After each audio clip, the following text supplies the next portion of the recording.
رکشہ driver نے سلطان کو railway station پہنچا دیا تھا۔ یہاں بڑی رونق تھی، کافی لوگ اسٹیشن سے باہر نکل رہے تھے، لگتا تھا کوئی گاڑی آ کر رکی ہے۔ سلطان نے ایک کلی سے پوچھا کہ دلی جانے والی گاڑی کس وقت آئے گی؟ کلی نے کہا، مہاراج دلی جانے والی گاڑی پلیٹ فارم پر کھڑی ہے، 10 منٹ بعد چل پڑے گی۔ سلطان تیز تیز قدموں سے پلیٹ فارم کے گیٹ کی طرف آیا۔ گیٹ پر ٹکٹ چیکر کھڑا تھا جو مسافروں کے ٹکٹ چیک کر رہا تھا۔ سلطان منہ اٹھا کر گیٹ میں سے گزرنے لگا تو ٹکٹ چیکر نے آواز دی، ارے بابا ٹکٹ دکھاؤ۔ سلطان نے کہا، نادان بالک، سادھو سنتوں سے کوئی ٹکٹ نہیں مانگتا، تم انجان لگتے ہو۔ ٹکٹ چیکر نے بیزاری سے ہاتھ ہلا دیا، جاؤ بابا جاؤ۔ پلیٹ فارم پر دلی جانے والی گاڑی کھڑی تھی، مسافر اتر بھی رہے تھے اور چڑھ بھی رہے تھے۔ گاڑی میں کافی رش تھا۔ سلطان بھی تھرڈ کلاس کے ایک ڈبے میں گھس گیا جہاں مسافر بیٹھے ہوئے تھے، کچھ سیٹوں پر بستر لگائے سو بھی رہے تھے۔ سلطان فرش پر بیٹھ گیا۔ ایک ہندو نے سلطان کو آواز دے کر کہا، جوگی مہاراج یہاں میرے پاس آ کر بیٹھ جائیں۔ اس ہندو نے سیٹ پر بستر لگایا ہوا تھا، بیٹھنے کے لیے کافی جگہ تھی۔ سلطان نے سوچا کہ اس آدمی کے پاس بیٹھا تو یہ سارا راستہ باتیں کرتا رہے گا، اس سے کئی سوال پوچھے گا۔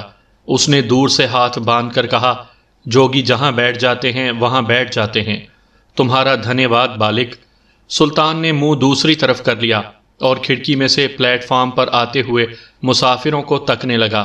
4-5 منٹ کے بعد انجن نے وسل دیا، گارڈ نے سیٹی بجائی اور گاڑی پلیٹ فارم پر کھسکنے لگی۔ شہر کے باہر آتے ہی گاڑی نے سپیڈ پکڑ لی۔ سلطان کو نیند آنے لگی۔ وہ کبھی اونگتے اونگتے سو جاتا اور کبھی جلدی سے آنکھیں کھول کر چاروں طرف تکنے لگتا۔ کندنی ناگن کا بھوت ابھی تک اس کے سر پر سوار تھا۔ وہ جانتا تھا کہ جب اسے معلوم ہوگا کہ میں اسے چھوڑ کر چلا گیا ہوں تو وہ میری تلاش میں نکل کھڑی ہوگی اور وہ سیدھی سری نگر پہنچے گی۔ اسے معلوم ہے کہ میں اپنے مجاہدوں کے پاس ہی گیا ہوں گا، ہو سکتا ہے وہ اپنے سانپ کو بھی ساتھ لائے اور اس کی مدد سے بھی مجھے ڈھونڈنے کی کوشش کرے، کیونکہ اس کا سانپ میرے جسم کی بو سے شناسا ہے۔ سلطان اسی قسم کے خیالات میں گم تھا اور گاڑی دلی کی طرف پوری رفتار سے پہاڑی علاقے سے گزر رہی تھی۔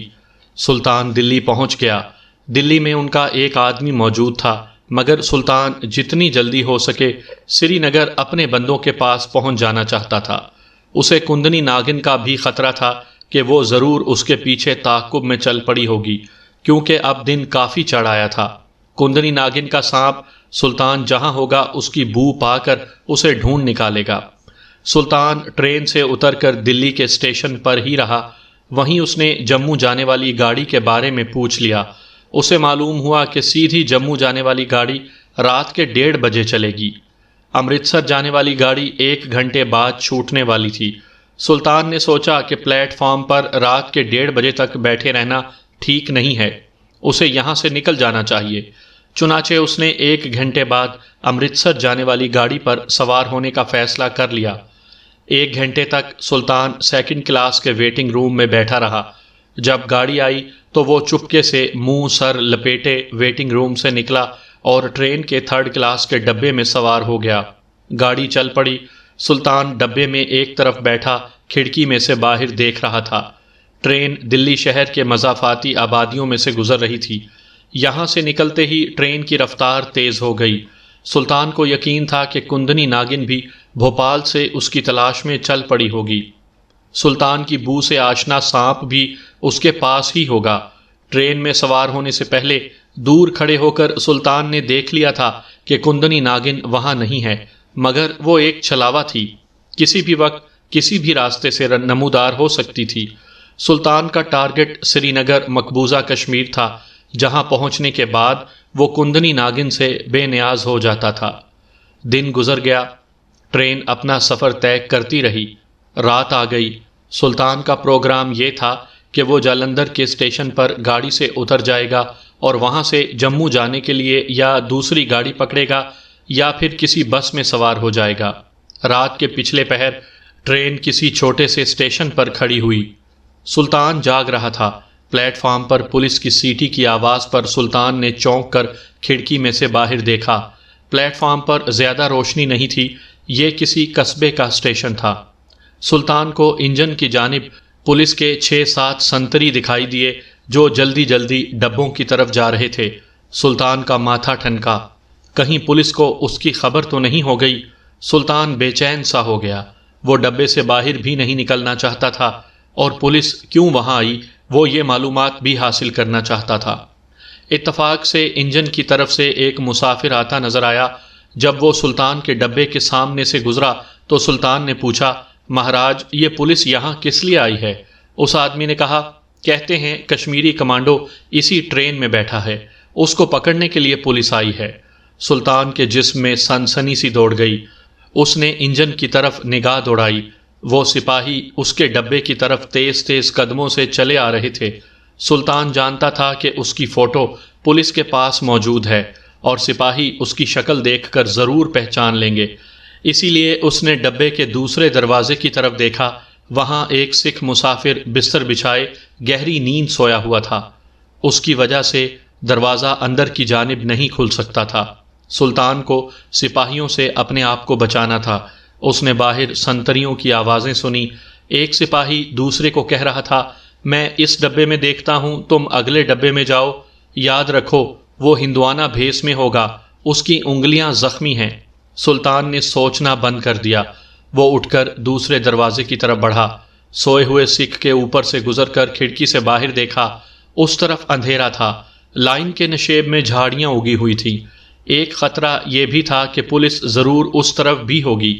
سلطان نے ٹرین کے دونوں سروں کی طرف دیکھا، اسے کوئی سپاہی نظر نہ آیا۔ وہاں اندھیرا بھی تھا، اس جانب کوئی پلیٹ فارم بھی نہیں تھا۔ سلطان جلدی سے دروازے کی کھڑکی میں سے نیچے اتر گیا۔ نیچے اترتے ہی وہ جھک کر جھاڑیوں کی طرف بھاگا اور اندھیرے میں جھاڑیوں کے درمیان بھاگتا ہی چلا گیا۔ آگے کماد کے کھیت آ گئے، فصل اونچی تھی، وہ کھیت میں گھس گیا اور 2 کھیتوں کے درمیان جو پتلی سی راہداری بنی ہوئی تھی اس پر دوڑنے لگا۔ رات کا وقت تھا، کھیتوں میں کوئی کسان وغیرہ نہیں تھا، کھیت کافی دور تک چلے گئے تھے، دونوں طرف اونچی اونچی کماد کی فصل تھی، درمیان میں ایک گلی سی بنی ہوئی تھی۔ سلطان کافی دور نکل گیا، کماد کے کھیت ختم ہو گئے، آگے ایک سیم کا نالا تھا، نالے پر چھوٹا سا پل بنا ہوا تھا۔ سلطان تیز تیز قدموں سے چلتا نالے کی دوسری طرف چلا گیا، ادھر پھر کھیت شروع ہو گئے تھے۔ سلطان کہیں رکے بغیر چلتا گیا، اس نے پیچھے مڑ کر دیکھا، ٹرین کافی پیچھے رہ گئی تھی، ڈبوں کی روشنیاں جھل ملا رہی تھیں، ٹرین ابھی تک کھڑی تھی، پولیس ڈبوں کی تلاشی لے رہی ہوگی۔ سلطان نے یہ سوچ کر اپنی رفتار تیز کر دی، وہ اسی طرف جا رہا تھا جس طرف ٹرین جا رہی تھی۔ وہ پنجاب میں داخل ہو گیا ہوا تھا، اس کا اندازہ اسے ایک چھوٹے سے گردوارے سے بھی ہوا جو کچھ فاصلے پر تھا اور جس کے گنبد کے اوپر بجلی کا بلب روشن تھا۔ سلطان گردوارے سے بچ کر آگے نکل گیا، پھر اسے انجن کی سیٹی کی آواز آئی۔ سلطان چلتے چلتے رک گیا، اس نے مڑ کر پیچھے دیکھا، انجن نے ایک بار پھر سیٹی بجائی اور پھر چھک چھک کر کے چل پڑا۔ انجن کا رخ اسی طرف تھا جس طرف سلطان جا رہا تھا، وہ ٹرین سے کافی فاصلے پر تھا۔ سلطان سوچنے لگا، پولیس ابھی تک پلیٹ فارم پر ہی ہوگی، ٹرین کے گزر جانے کے بعد پولیس ضرور اس سارے علاقے میں پھیل جائے گی اور اسے کھیتوں اور دیہات میں تلاش کرنے کی کوشش کرے گی۔ اس کے لیے ضروری ہو گیا تھا کہ وہ اس علاقے سے جلدی نکل جائے، مگر وہ صرف تیز تیز ہی چل سکتا تھا، اس کے پاس کوئی سواری نہیں تھی کہ وہ تیز رفتاری کے ساتھ وہاں سے نکل جاتا۔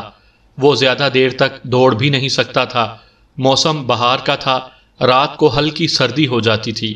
وہ ایک گاؤں کے قریب سے گزرا تو کتے بھونکنے لگے، ان کتوں کی آواز سے پولیس چوکنی ہو سکتی تھی۔ سلطان وہیں کھیت میں بیٹھ گیا۔ کچھ دیر کے بعد کتے خاموش ہو گئے۔ سلطان اٹھا اور ایک بار پھر تیز تیز چلنے لگا۔ جس ریل گاڑی سے وہ چھلانگ لگا کر بھاگا تھا وہ اس کے بائیں جانب دور کھیتوں کے پار نظروں سے اوجھل ہو چکی تھی۔ سلطان اب نارمل رفتار کے ساتھ چل رہا تھا، پولیس کا خطرہ ٹل چکا تھا، مگر یہ سارا علاقہ پولیس کی زد میں تھا۔ اگر اس کے فرار کی اطلاع پولیس کو مل گئی تھی تو اس کا مطلب یہ تھا کہ آگے جموں تک اس بات کا امکان تھا کہ وہ کسی بھی جگہ پکڑا جا سکتا تھا۔ آگے جا کر ریلوے لائن گول چکر کاٹ کر ایک بار پھر سلطان کے سامنے آ گئی۔ اس نے لائن پار کی اور شمال مغرب کی طرف چلنے لگا۔ دور سے ایک اونچی جگہ پر جلتی ہوئی روشنی نظر آ رہی تھی۔ بڑے محتاط طریقے سے سلطان چلتا ہوا قریب گیا تو وہ ایک مندر تھا جس کے کلس کے اوپر ایک بلب روشن تھا۔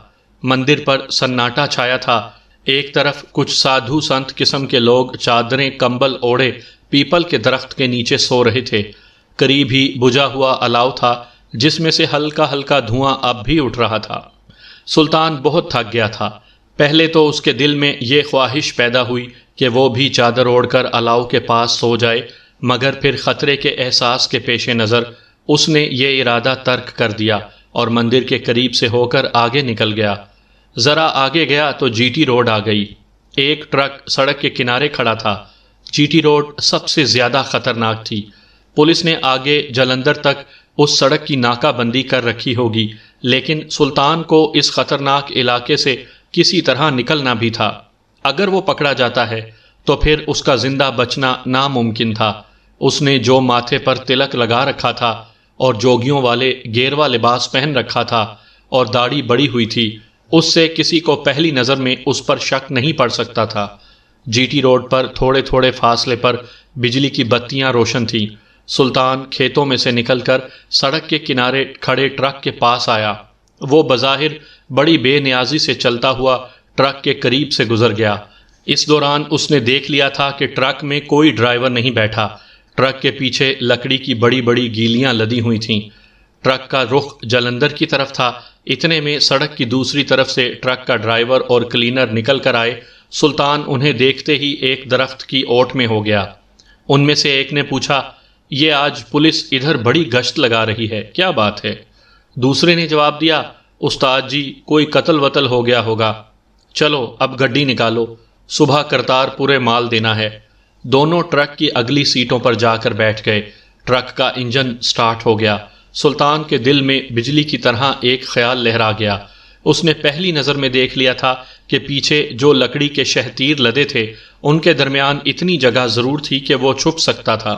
جیسے ہی ٹرک آہستہ آہستہ چلتا اس کے قریب سے گزرا، سلطان جلدی سے درخت کی اوٹ میں سے نکل کر ٹرک کے پیچھے دوڑ پڑا۔ ٹرک میں ایک زنجیر لٹک رہی تھی۔ اس نے زنجیر کو پکڑا اور اچھل کر ٹرک چڑھ گیا۔ فوراً وہ شہتیروں کے بیچ میں سے کھسکتا ہوا آگے کی طرف چلا گیا اور اپنے آپ کو لکڑی کے شہتیروں کے نیچے اس طرح چھپا لیا کہ پولیس کا آدمی سارے شہتیر نیچے اتروا کر ہی اسے دیکھ سکتے تھے۔ سلطان صرف یہ چاہتا تھا کہ اس خطرے کے علاقے سے جتنی دور نکل سکتا ہے نکل جائے۔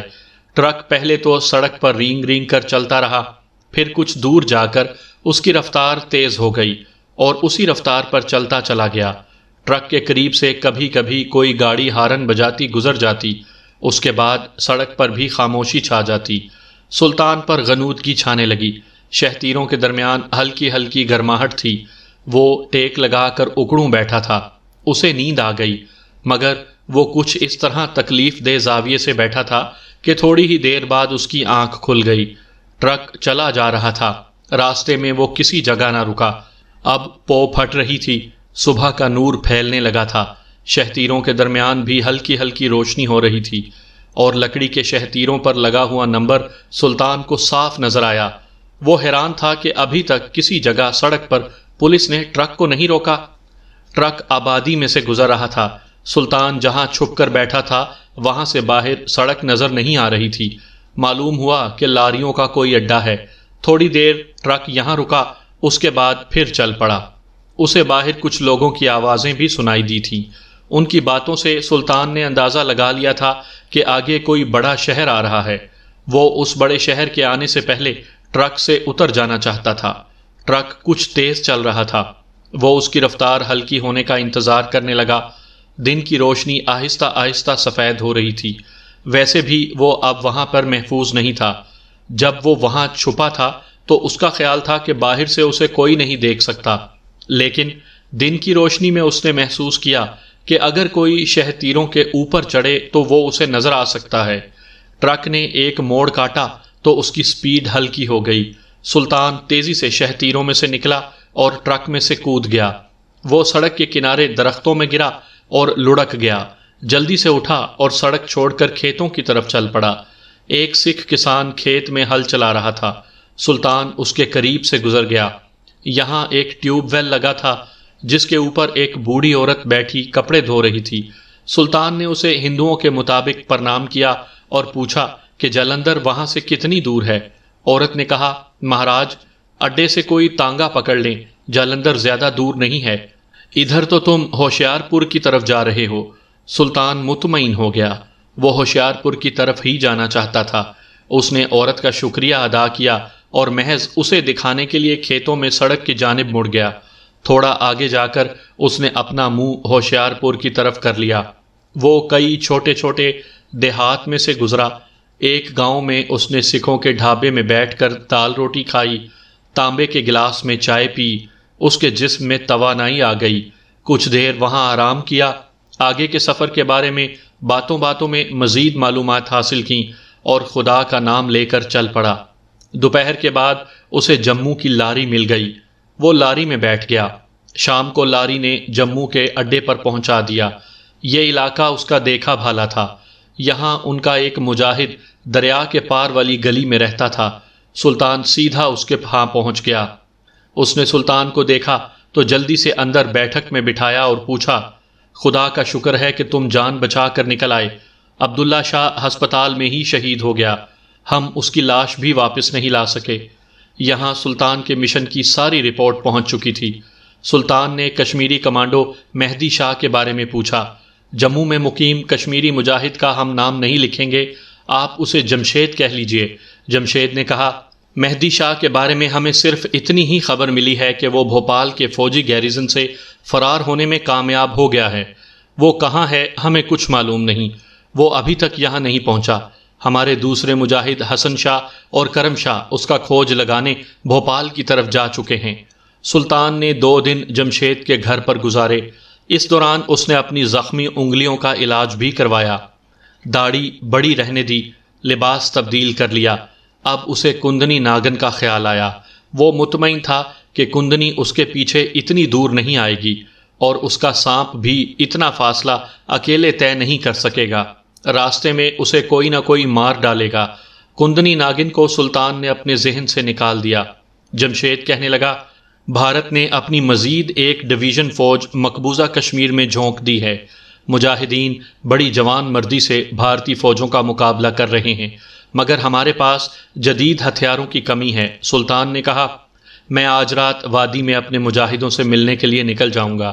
جمشید نے کہا، ابھی ادھر جانا خطرے سے خالی نہیں، فوج چاروں طرف پھیلی ہوئی ہے۔ سلطان بولا، یہ کوئی نئی بات نہیں ہے، میں کشمیر کے جہاد میں اپنے مجاہدوں کی مدد کرنا چاہتا ہوں، انہیں میری ضرورت ہے۔ جمشید نے کہا، جیسے تمہاری مرضی۔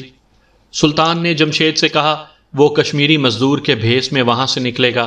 دن بھر آرام کرنے کے بعد سلطان نے شام کو اپنا حلیہ کشمیری مزدوروں جیسا بنا لیا۔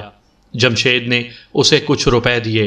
وہ چاقو یا پستول اپنے پاس نہیں رکھنا چاہتا تھا۔ ایک رومال میں اس نے باجرے کی روٹی پر ساگ ڈال کر باندھ لیا، اور جب رات کا اندھیرا بڑھنے لگا تو سلطان جمشید کے مکان سے نکل کر سیدھا لاری اڈے پر پہنچ گیا اور وہاں سے سری نگر جانے والی لاری پر سوار ہو کر اپنی منزل کی طرف روانہ ہو گیا۔ راستے میں اس پر کسی نے شک و شبہ نہ کیا، وہ کشمیری زبان بول لیتا تھا۔ ایک مسافر اس سے باتیں کرتا رہا۔ سلطان نے اسے بتایا کہ وہ جموں مزدوری کرنے گیا تھا، اب واپس اپنے گھر سری نگر جا رہا ہے۔ سری نگر پہنچ کر سلطان نے خدا کا شکر ادا کیا۔ اسے مجاہدین کے خفیہ ٹھکانے کا علم تھا۔ وہ پیدل ہی شہر سے نکل کر ایک طرف چل پڑا۔ وہ کھیتوں میں چل رہا تھا، پھر چھوٹی پہاڑیاں آ گئیں، وہاں سے وہ پہاڑی سلسلے میں داخل ہوا، ایک نالا عبور کیا۔ دوسری طرف چنار اور اخروٹ کے گھنے درختوں نے جنگل کا سماں پیدا کیا ہوا تھا۔ وہ ٹھیک جگہ پر پہنچ گیا تھا۔ یہیں ایک چٹانی پہاڑ کی کھو میں مجاہدین کی خفیہ کمین گاہ تھی۔ وہ ذرا آگے بڑھا تو ایک طرف سے 2 مجاہد نکلے۔ انہوں نے اپنے چہرے اس طرح چھپائے ہوئے تھے کہ صرف آنکھیں نظر آ رہی تھیں۔ ان کے ہاتھوں میں شارٹ گنیں تھیں جن کا رخ سلطان کی طرف تھا۔ کون ہو تم؟ کہاں جا رہے ہو؟ ایک مجاہد نے کشمیری زبان میں پوچھا۔ سلطان نے کہا، میں سلطان ہوں، کمانڈو سلطان۔ میں بھوپال کے پولیس کیمپ سے فرار ہو کر آ رہا ہوں، مجھے کمانڈو اشرف کے پاس لے چلو۔ حسن شاہ اور کرم شاہ کیا یہی ہیں؟ کشمیری مجاہدوں نے کوئی جواب نہ دیا۔ تم یہیں بیٹھ جاؤ۔ سلطان بیٹھ گیا۔ ایک کشمیری مجاہد شاٹ گن لیے سلطان کے سر پر کھڑا رہا، دوسرا مجاہد چٹانی پہاڑ کی طرف چلا گیا۔ تھوڑی دیر بعد واپس آیا تو کمانڈو اشرف اس کے ساتھ تھا۔ اشرف نے آتے ہی سلطان کو پہچان لیا، اسے گلے لگ کر ملا اور اسے غار کے اندر لے گیا۔ یہ وہی پرانا غار تھا جس میں کشمیری مجاہدوں نے اپنا ایک خفیہ ٹھکانہ بنا رکھا تھا۔ سلطان نے اشرف کو شروع سے آخر تک اپنی ساری داستان سنائی۔ اشرف نے عبداللہ شاہ کی شہادت کے بارے میں پوری تفصیل سلطان کو بتائی اور مہدی شاہ کے متعلق تشویش کا اظہار کرتے ہوئے کہا، ہمیں مہدی شاہ کے بارے میں فکر لگی ہے، وہ فرار تو ہو چکا ہے، یہ خبر بالکل پکی ہے، مگر اب تک اسے یہاں پہنچ جانا چاہیے تھا۔ اسے فوجی گیریزن سے فرار ہوئے آج چوتھا دن ہے۔ سامعین کرام، آپ سن رہے ہیں اے حمید کی ایک بہترین کہانی سانپ، دیوداسی اور کمانڈو۔ مجھے امید ہے آپ کو میری یہ کاوش پسند آ رہی ہوگی۔ آپ نے اگر ابھی تک میرا چینل مائی وائس سبسکرائب نہیں کیا تو ابھی میرے چینل کو سبسکرائب کر کے بیل نوٹیفیکیشن آن کر لیجئے تاکہ آنے والی ہر نئی کہانی کی اطلاع بروقت آپ تک پہنچ سکے۔ سلطان نے کہا، ہو سکتا ہے وہ بھوپال یا دلی میں اپنے کسی آدمی کے پاس ٹھہر گیا ہو، اس کے پیچھے تو فوج کی پولیس اور انٹیلیجنس لگی ہوگی۔ اشرف کہنے لگا، بہرحال مہدی شاہ ایک تجربے کار کمانڈو ہے، وہ کسی نہ کسی طرح یہاں پہنچ ہی جائے گا۔ اچھا ہوا کہ تم آ گئے، ہمیں اس وقت تمہاری ضرورت بھی تھی۔ کیا کوئی خاص آپریشن شروع ہو رہا ہے؟ سلطان کے اس سوال پر اشرف مسکرا دیا۔ سلطان بھائی، بھارتی قابض فوجیوں کے خلاف ہمارا آپریشن تو 24 گھنٹے شروع رہتا ہے۔ جب تک ہم قابض بھارتی فوجیوں کو اپنی سرزمین سے نکال نہیں لیں گے، ہمارا آپریشن ختم نہیں ہوگا، چاہے ہمیں اس کے لیے کتنی ہی قربانیاں کیوں نہ دینی پڑیں۔ سلطان خاموش تھا۔ اسے معلوم تھا کہ اس وقت کشمیری مسلمانوں کا بچہ بچہ جہاد میں شریک ہو کر اپنے خون سے آزادی کشمیر کی تاریخ رقم کر رہا ہے۔ اشرف نے سلطان کے لیے چائے بنائی تھی۔ دونوں کمانڈو مجاہد چائے پینے لگے۔ سلطان نے پوچھا، تم نئے آپریشن کا ذکر کر رہے تھے؟ اشرف نے چائے کی پیالی زمین پر بچھی ہوئی دری پر رکھ دی اور بولا، بھارتی ہائی کمان یہاں مزید ایک ڈویژن فوج لے آیا ہے، ان کے گیریزن میں ٹینک بھی دیکھے گئے ہیں۔ یہ ٹینک ہمیں شدید نقصان پہنچا سکتے ہیں۔ ان کا مقابلہ کرنے کے واسطے ہمارے پاس ٹینک نہیں ہیں، صرف راکٹ لانچر ہیں، وہ بھی ہمارے مجاہد اسے کندھے پر رکھ کر ٹینک سے 50 قدموں کے فاصلے پر کھڑے ہو کر فائر کریں تو ٹینک کا کچھ بگڑ سکتا ہے۔ سلطان نے کہا، پھر تم نے کیا سوچا ہے؟ اشرف نے کہا، ہم رات کو پارٹی بنا کر نکلتے ہیں اور دشمنوں کے 2-4 ٹینک مار آتے ہیں، مگر ہمارے مجاہد بھی شہید ہو جاتے ہیں۔ تم تربیت یافتہ کمانڈو ہو، آج رات ہم ایک پارٹی بھیج رہے ہیں، میں اس کے ساتھ رہوں گا۔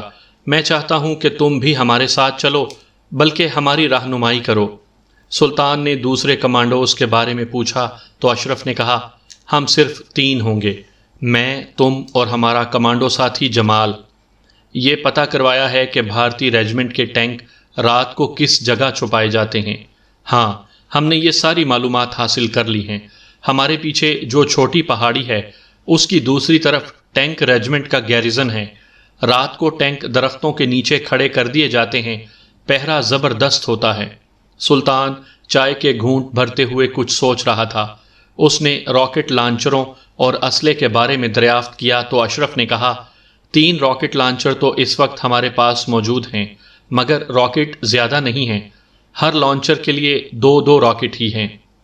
ہمیں ٹھیک نشانے پر راکٹ فائر کرنے ہوں گے۔ سلطان نے کہا، جمال راکٹ فائر کر لیتا ہے؟ ہاں، اشرف بولا، اس نے اس کی ٹریننگ لے رکھی ہے۔ ہم آدھی رات کو یہاں سے نکلیں گے، جمال تھوڑی دیر میں یہاں پہنچ جائے گا۔ اگر تم نہ آتے تو ہم دونوں اس مہم پر جا رہے تھے۔ اچھا ہوا کہ تم آ گئے۔ اس وقت رات کے 8 بجے ہوں گے۔ اشرف اور سلطان کھو کے اندر بیٹھے باتیں کرتے رہے۔ سلطان نے اشرف کو کندنی ناگن کے بارے میں بھی سب کچھ بتا دیا۔ اشرف مسکرا کر بولا، یہ عورت ہو سکتا ہے تمہارے پیچھے یہاں بھی پہنچ جائے۔ سلطان نے گردن کو جھٹک کر کہا، یہاں نہیں پہنچ سکتی۔ تم نے بتایا ہے کہ اس کے پاس سانپ ہے جو تمہاری بو پہچانتا ہے۔ وہ سانپ کندنی کو یہاں لے آئے گا۔ سلطان ہنسنے لگا۔ آ بھی جائے گی تو ہمارا کیا نقصان کر لے گی، خود ہی پریشان ہوگی، کیونکہ یہاں تو ہم اسے قید کر لیں گے تاکہ وہ ہمارے خفیہ ٹھکانے کے بارے میں کسی کو بتا نہ سکے۔ اشرف نے سلطان کو راکٹ لانچر دکھائے۔ یہ پرانی قسم کے لانچر تھے، ان کی کافی صفائی کی گئی تھی۔ 6 راکٹ بھی لکڑی کے باکس میں پڑے تھے۔ سلطان نے ان کا بھی معائنہ کیا۔ اسے ان راکٹوں اور لانچروں پر زیادہ بھروسہ نہیں تھا۔ وہ دل میں یہی دعا مانگنے لگا کہ یا اللہ وقت پر انہیں چلا دینا۔ تھوڑی دیر بعد کشمیری کمانڈو جمال بھی آ گیا۔ جمال سے سلطان ایک بار مل چکا تھا۔ سلطان نے لانچر فائر کرنے کے بارے میں اس سے کچھ باتیں بتائیں۔ فاصلہ بتایا کہ راکٹ لانچر ٹینک کے پہلو سے فائر کرو گے تو تمہارے بچنے کی امید کی جا سکتی ہے، سامنے سے فائر کرو گے تو پھر ٹینک کی لائٹ مشین گن تمہیں موت کی نیند سلا سکتی ہے۔ جمال نے کہا، بھائی جان، ہم مرنے کے لیے آئے ہیں، زندہ رہے تو غازی، مر گئے تو شہید۔ سلطان ان کشمیری مجاہدوں کے جذبے سے بہت متاثر تھا۔ ان مجاہدوں نے بے سر و سامانی کی حالت میں ایک ٹرینڈ فوج کو پریشان کر رکھا تھا۔ ایک کشمیری مجاہد بھارتی فوج کے کم از کم 10 فوجیوں کو ہلاک کر کے شہید ہوتا تھا۔ سلطان نے کہا، میدان جنگ میں اسی کو بہادری کہتے ہیں کہ آدمی دشمن کا زیادہ سے زیادہ نقصان کر کے شہید ہو۔ خفیہ غار میں تینوں کمانڈو بیٹھے باتیں کرتے رہے۔ انہیں آج سونا نہیں تھا، چائے پیتے رہے اور جاگتے رہے۔ آدھی رات گزری تو انہوں نے اپنا اپنا اسلحہ چیک کیا، ایک دوسرے کو دیے جانے والے خفیہ اشارے ایک بار پھر سمجھائے اور اللہ کا نام لے کر اپنے مشن پر نکل کھڑے ہوئے۔ باہر سرد رات سنسان تھی، اوس گر رہی تھی، گھاس میں چلتے ہوئے ان کے پاؤں گیلے ہو رہے تھے۔ اندھیرے میں اشرف کو راستہ تلاش کرنے میں کوئی دشواری نہیں ہو رہی تھی۔ وہ ان راستوں پر کئی بار آتا جاتا رہا تھا۔ آگے آگے اشرف تھا، پیچھے سلطان اور ان کے پیچھے جمشید آ رہا تھا۔ راکٹ لانچر ان کے تھیلوں میں تھے جو کاندھوں پر لٹکے ہوئے تھے۔ 4 گرنیڈ ان کی جیبوں میں تھے۔ وہ کبھی کبھی ایک دوسرے سے بات کر لیتے تھے۔ میدانی علاقے میں سے گزرنے کے بعد وہ پہاڑی کی چڑھائی چڑھنے لگے۔ چڑھائی مشکل تھی، وہ جھاڑیوں اور اونچی اونچی گھاس کو پکڑ کر چڑھ رہے تھے۔ وہ پہاڑی کی چوٹی پر پہنچ کر دوسری طرف نشیب میں اترنے لگے۔ اترائی زیادہ مشکل تھی، وہ کہیں بیٹھ جاتے اور کہیں ایک دوسرے کو سہارا دے کر اترنے لگتے۔ پہاڑی کی اترائی ختم ہو گئی، سامنے ایک کھلا میدان تھا۔ میدان میں جنگلی جھاڑیاں اگی ہوئی تھیں، کہیں کہیں درخت بھی اندھیرے میں سر جھکائے دکھائی دے جاتے تھے۔ اشرف چلتے چلتے رک گیا۔ اس نے سلطان سے کہا، ہم دشمن کے علاقے میں داخل ہو رہے ہیں، اب ہم ایک دوسرے سے اشاروں میں بات کریں گے۔ وہ اندھیرے میں ایک دوسرے کے پیچھے آگے بڑھے تو تھوڑی دور چلنے کے بعد اشرف نے بیٹھ جانے کا اشارہ کیا۔ وہ بیٹھ گئے۔ اشرف نے سلطان کو دور درختوں کا ایک جھنڈ دکھایا اور آہستہ سے سرگوشی میں کہنے لگا، انڈین ٹینک اسی جگہ رات کو چھپا دیے جاتے ہیں، یہ بھارتی فوجی گیریزن ہے۔ پھر اس نے اشارے سے سمجھایا کہ میں بائیں جانب سے جاؤں گا، جمشید دوسری جانب جا کر ٹینک تلاش کر کے ہٹ کرے گا، اور سلطان سے کہا کہ تم میرے ساتھ ہوگے۔ انہوں نے اندھیرے میں بیٹھے بیٹھے تھیلوں میں سے راکٹ لانچر نکال کر کاندھوں پر رکھ لیے۔ لانچر لوڈڈ تھے۔ تھیلے میں جو باقی گولے تھے وہ تھیلے میں ہی پڑے رہنے دیے اور تھیلے گلے میں ڈال لیے۔ جمشید پھرتی کے ساتھ دوسری طرف نکل گیا۔ سلطان اور اشرف آگے پیچھے درختوں کے جھنڈ کی طرف چلے۔ فوجی گیریزن میں کہیں بھی روشنی نہیں ہو رہی تھی۔ اشرف نے سلطان کے کان میں سرگوشی کی، مجاہد کمانڈوز کے ڈر سے یہاں رات کو بلیک آؤٹ کر دیا جاتا ہے۔ 50-60 قدم جانے کے بعد وہ زمین پر لیٹ گئے اور کوہنیوں کے بل آگے بڑھنے لگے۔ درختوں کا جھنڈ اب زیادہ دور نہیں تھا۔ اشرف نے ہاتھ سے اشارہ کیا کہ میں پچھلی طرف جاتا ہوں، ٹارگٹ درخت ہوگا۔ وہ اندھیرے میں تیزی سے ایک طرف نکل گیا۔ سلطان گھاس میں درخت کی طرف رینگنے لگا۔ اسے 2 آدمیوں کے باتیں کرنے کی آواز سنائی دی۔ وہ وہیں گھاس میں زمین کے ساتھ لگ گیا۔ یہ 2 فوجی تھے، ایک طرف سے باتیں کرتے چلے آ رہے تھے۔ سلطان سے 10-15 گز کے فاصلے پر زمین پر ایک اونچی پگڈنڈی سی بنی ہوئی تھی۔ دونوں فوجی پگڈنڈی پر سے گزرے۔ سلطان کو وہ سایوں کی طرح نظر آئے۔ رائفلیں ان کے کاندھوں سے لٹک رہی تھیں۔ سلطان سمجھ گیا کہ یہ گارڈ ڈیوٹی پر ہیں اور آگے ضرور کوئی نہ کوئی ٹینک چھپا ہوا ہوگا۔ جب دونوں فوجی کافی دور نکل گئے تو سلطان آگے کی طرف رینگنے لگا۔ درختوں کے جھنڈ کے پیچھے سے کسی ٹرک کے سٹارٹ ہونے کی آواز آئی۔ سلطان وہیں رک گیا۔ ٹرک کا انجن سٹارٹ ہو کر رک جاتا تھا۔ کسی فوجی نے اونچی آواز میں کچھ کہا جو سلطان کی سمجھ میں نہ آیا۔ ٹرک کا انجن ایک بار پھر سٹارٹ ہوا اور اب نہ رکا۔ پھر انجن فرسٹ گیئر میں آ گیا اور ٹرک کی آواز دور ہونے لگی۔ ٹرک کسی طرف کو چلا گیا تھا۔ جب ٹرک کی آواز کافی دور ہو گئی تو سلطان پھر آگے رینگنے لگا۔